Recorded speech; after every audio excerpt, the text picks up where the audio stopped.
ইসলামী আন্দোলন ঢাকা মহানগর উত্তরের পক্ষ থেকে শরবত তরমুজ বিতরণ চলছে। এখানে বিভিন্ন রিক্সা ড্রাইভার, গাড়ি ড্রাইভাররা তাদের নির্ধারিত বোতল দিয়ে এখানে শরবত নিয়ে যাচ্ছে খাওয়ার জন্য। তীব্র গরম তাপদাহে এই শরবত অত্যন্ত শরীরের উপকারী লেবুর শরবত। এতে সাধারণ মানুষরা অনেক উপকার ভোগ করছে। এরকম তাদের কার্যক্রম প্রতিনিয়ত চলছে, তার আমরা এই সফলতা কামনা করি। বিভিন্ন গাড়ির ড্রাইভার এবং হেল্পার, সাধারণ শ্রমিকরা এরাও শরবতগুলো নিয়ে যাচ্ছে তাদের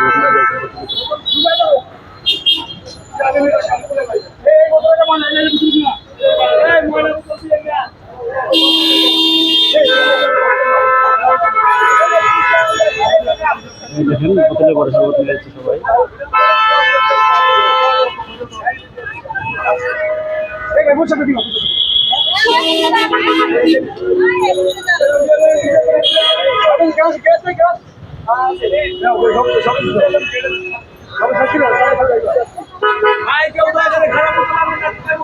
আপনারা শরবত খেয়ে যান।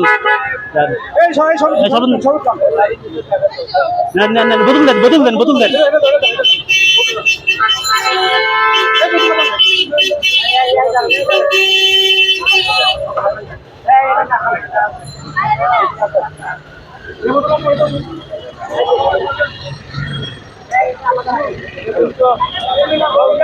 বিভিন্ন হকাররাও এটাতে শরবত খেয়ে যাচ্ছি।